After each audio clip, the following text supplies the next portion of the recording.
नमस्कार दोस्तों, आपका स्वागत है उनमें क्लासेस पर।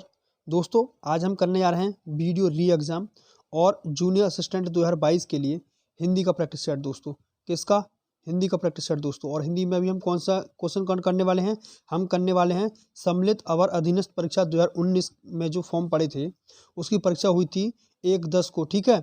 उसकी मॉर्निंग शिफ्ट के हिंदी क्वेश्चन करने वाले हैं दोस्तों, ठीक है। चलिएगा, बिना किसी देरी के शुरू करते हैं हम अपना प्रैक्टिस सेट।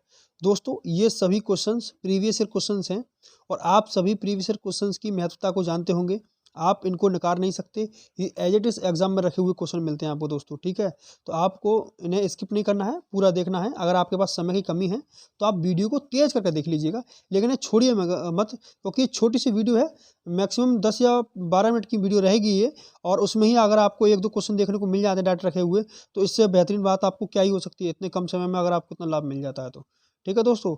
और प्रीवियस क्वेश्चन हम कई दिनों से कर रहे हैं, ये 15वीं क्लास है आज, और हम सभी ने प्रीवियस क्वेश्चन सॉल्व करते हुए समय ये देखा है कि क्वेश्चन रिपीट होते रहते हैं, ठीक है दोस्तों। चलिएगा, बढ़ते हैं अपने पहले क्वेश्चन की ओर। लेकिन दोस्तों, पहला क्वेश्चन देखने से पहले आपसे एक रिक्वेस्ट है, अगर आप चैनल पर नए हैं तो चैनल को सब्सक्राइब जरूर कर लें दोस्तों, ठीक है। चैनल को सब्सक्राइब जरूर कर लें और वीडियो को अंत तक जरूर देखें, ठीक है दोस्तों। चलिएगा, देखते हैं हम अपना पहला क्वेश्चन। सब कोई सर्वनाम किस प्रकार का उदाहरण है? तो सब कोई जो सर्वनाम है वो संयुक्त सर्वनाम कहलाता है। कैसा सर्वनाम कहलाता है? सर्वनाम, संयुक्त सर्वनाम। और दोस्तों, आपको बताते चलें कि इसके 6 भेद होते हैं। कितने भेद होते हैं? 6 भेद होते हैं। पहला है पुरुषवाचक सर्वनाम, दूसरा है निश्चयवाचक, अनिश्चयवाचक, संबंधवाचक, प्रश्नवाचक और निजवाचक, ठीक है दोस्तों। तो ये सर्वनाम के क्या हैं? भेद हैं, ठीक है दोस्तों। चलिएगा, लेकिन ये भेद नहीं है, ये उदाहरण है। ये किसका? संयुक्त सर्वनाम का। ये एक प्रकार होता है, ठीक है, संयुक्त सर्वनाम, ठीक है दोस्तों। चलिएगा, ऑप्शन डी हमारा सही है। गुरुजी मेरा, क्या स्वीकार करें? यहाँ पर क्या आएगा? अभिनंदन, स्वागत, अभिवादन या अभिमान? बताइए दोस्तों, इनमें से क्या सही रहेगा? तो इसमें आएगा मेरा अभिवादन स्वीकार करें। अभिवादन में नमस्कार, नमस्ते, ये सब इंक्लूड हो जाते हैं ये, ठीक है। चलिएगा, पत्र के संबंध में निम्नलिखित में से किसको अभिवादन कहा जाता है? अभिवादन किसको कहा जाएगा? पिता पुत्र को, ठीक है। पिता पुत्र के पत्र में, या शुभाशीष, या प्रिय पुत्र, या आपका स्नेहकांक्षी। तो ये अभिवादन बोला था शुभाशीष। किसको? शुभाशीष बोला जाता है, ठीक है। क्योंकि पत्र के संबंध में निम्नलिखित में से किसको अभिवादन कहते हैं? तो शुभाशीष को अभिवादन कहते हैं, ठीक है। ठीक दोस्तों, चलिएगा,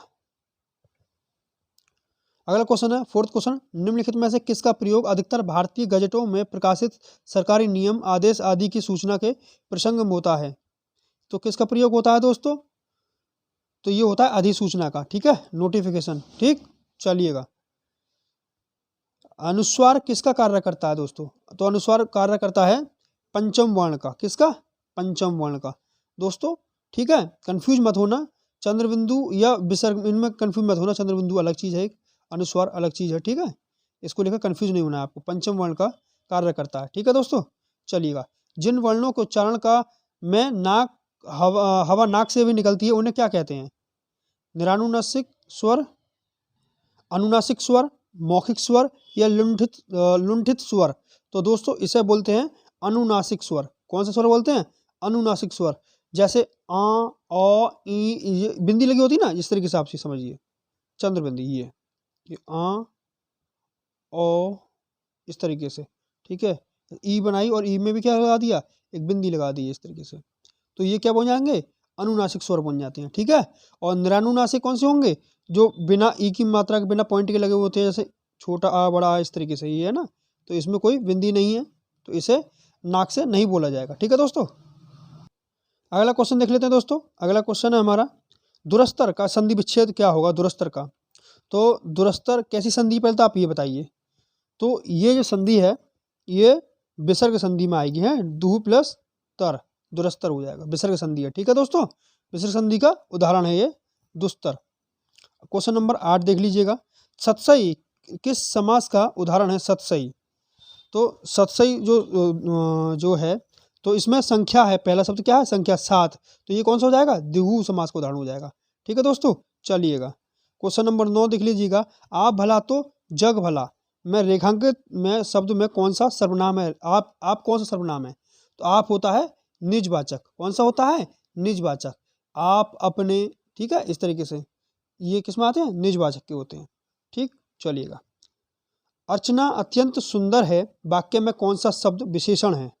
बताइए, विशेषता बताने वाले शब्दों को क्या कहते हैं? विशेषण। तो कौन सा शब्द विशेषण हो जाएगा यहाँ पे? सुंदर। सुंदरता ही तो विशेषता है अर्चना की। ठीक है, तो यहाँ पर सुंदर ऑप्शन सी हमारा सही आंसर हो जाएगा। ठीक है दोस्तों, चलिए क्वेश्चन नंबर 11 देख लीजिएगा। इस महाकाव्य में 16 क्या हैं? सर्ग, स्वर्ग, सर्व या सर्व? तो आप समझ गए होंगे, आपने पढ़ रखा होगा, तो ये इसका सही आंसर होगा ऑप्शन ए, सर्ग होती है। ठीक है, सर्ग का ही यूज होता है। ठीक है दोस्तों, चलिएगा। और इसका मतलब क्या होता है? इसका मतलब होता है खंड से। ठीक है, कितने अध्याय हैं, कितने खंड हैं। इस वर्ष हिंदी साहित्य की डैश कुछ अवरुद्ध रही। क्या अवरुद्ध रही? उन्नति, प्रगति, वृद्धि या विकास? तो यहाँ पर जो सही आंसर आएगा दोस्तों, तो वो आएगा प्रगति। ठीक है, प्रगति क्या रही थी? थोड़ी सी अवरुद्ध रही थी इस वर्ष। ठीक है, तो ये उपयुक्त शब्द होगा प्रगति। क्वेश्चन नंबर 13 है, शुद्ध वर्तनी वाला शब्द चुने। आपको सूर्पणखा का चुनना है, कौन सा सही होगा इसका सही आंसर? तो जो इसका सही आंसर होगा वो होगा सूर्पणखा, ऑप्शन डी वाला सही होगा। ठीक है, आप याद कर लीजिए, क्योंकि ये सब कुछ लगभग लगभग ठीक से लग रहा है। खासकर सी और डी में तो बहुत कन्फ्यूजन होता है। ज़्यादातर बच्चे सी लगा के आते हैं, जो कि गलत है। सूर्पणखा डी ऑप्शन जो है बिल्कुल सही है। ठीक है दोस्तों, चलिएगा 14 देख लेते क्वेश्चन। राम से पत्र लिखे गए किस वाच्य का उदाहरण है? राम से पत्र लिखे गए, तो दोस्तों ये होता है कर्म वाच्य। ठीक है, पत्र लिखे गए, राम से पत्र लिखे गए, मतलब इस पे किए हुए काम पर ज़्यादा फोकस किया है, तो ये कर्म पर ज़्यादा फोकस किया गया, तो इस क्या है? कर्म वाच्य वाक्य है ये। ठीक है, चलिएगा, ऑप्शन भी सही आंसर है इसका। 15वां देख लीजिएगा, शायद पिताजी आ जाएं किस प्रकार का वाक्य है? शायद, तो ये इसमें आज्ञा तो है नहीं कहीं से कहीं तक। ठीक है, या तो संज्ञा संकेत है, तो ऑप्शन बी या ऑप्शन सी में से एक हो सकता है। तो दोस्तों इसका जो सही आंसर होगा वो होगा ऑप्शन बी, संदेह प्रकट कर रहे हैं ये। इच्छा तो है कि पिताजी आ जाएं, लेकिन संदेहात्मक है। सही, ठीक है, संदेह की स्थिति बनी हुई है, संदेह की स्थिति कि पिताजी आ जाएं या नहीं आए, कुछ पता नहीं है, कि शायद आ भी सकते हैं। ठीक है, इस तरीके से। तो 16वां क्वेश्चन है हमारा, निम्नलिखित में से कौन सा वाक्य शुद्ध है? बंदूक एक उपयोगी अस्त्र है। बाघ और बकरी एक घाट पानी पीती है, तो ये तो गलत हो गया। कई रेलवे के कर्मचारियों की गिरफ्तारी हुई। कई रेलवे के नहीं, रेलवे कई कर्मचारियों की, तो ये भी गलत हो गया दोस्तों हमारा। तो ये दो तो हमारे गलत हो चुके हैं। कृष्ण के अनेकों नाम है, अनेकों नहीं होता, अनेक होता है हमेशा। ठीक है, तो यहाँ पर ऑप्शन ए हमारा सही हो जाएगा दोस्तों। ठीक है, क्वेश्चन नंबर 17 देख लेते हैं दोस्तों अपना। क्वेश्चन नंबर 17 है, जो चाहे करो डैश, बस हमें तंग ना करो। तो यहाँ पर क्या आएगा? कॉमा आएगा, पूर्ण विराम आएगा, अर्धविराम आएगा, योजक चिन्ह आएगा, क्या आएगा दोस्तों? आपको ये बताना है। तो यहाँ पर अर्धविराम आएगा। ठीक है दोस्तों, क्या आएगा? अर्धविराम आएगा। ठीक, चलिएगा, कुछ भी करो हमें तंग ना करो। तो अर्धविराम होता कैसे आप समझ लीजिए। अल्पविराम होता है ये अलग कॉमा, और अर्धविराम होता है ये। ठीक है, बिंदी लगा के कॉमा। ठीक है दोस्तों, अगला क्वेश्चन देख लीजिएगा। 18वां है, दिनों का फेर होना, मुहावरे का अर्थ बताएं। दिनों का फेर होने का मुहावरे का अर्थ बताना है। ठीक है दोस्तों, तो अजीब हालत होना, बहुत जल्दी जल्दी होना, भाग्य का चक्कर या दिन काटे ना कटना। तो दिनों का फेर होने का मतलब होता है भाग्य का चक्कर, कि दिनों का फेर है भाई, वरना आप हमें सुनाकर नहीं चले जाते, इस तरीके से बोलते हैं ना, ये वाक्य प्रयोग हो गया इसका। ठीक, चलिएगा। क्वेश्चन नंबर 19, यह मुँह और मसूर की दाल। तो ये किसी पर तंज कसने वाली बात हो जाती है दोस्तों, कि यह मुँह और मसूर की दाल मांग रहे हो, तो औकात से बढ़कर बात करना। तो ऑप्शन डी हमारा क्या हो जाएगा? ऑप्शन सही हो जाएगा, औकात से बढ़कर होना या बातें करना। ठीक है, आधुनिक गद्य आधुनिक हिंदी गद्य का जन्मदाता किसे कहा जाता है? आधुनिक हिंदी गद्य का, तो दोस्तों इन्हें बोला जाता है भारतेंदु हरिश्चंद्र को। किसको? भारतेंदु हरिश्चंद्र को। यह पूरा नाम नहीं लिखा हुआ है, भारतेंदु हरिश्चंद्रन का नाम है।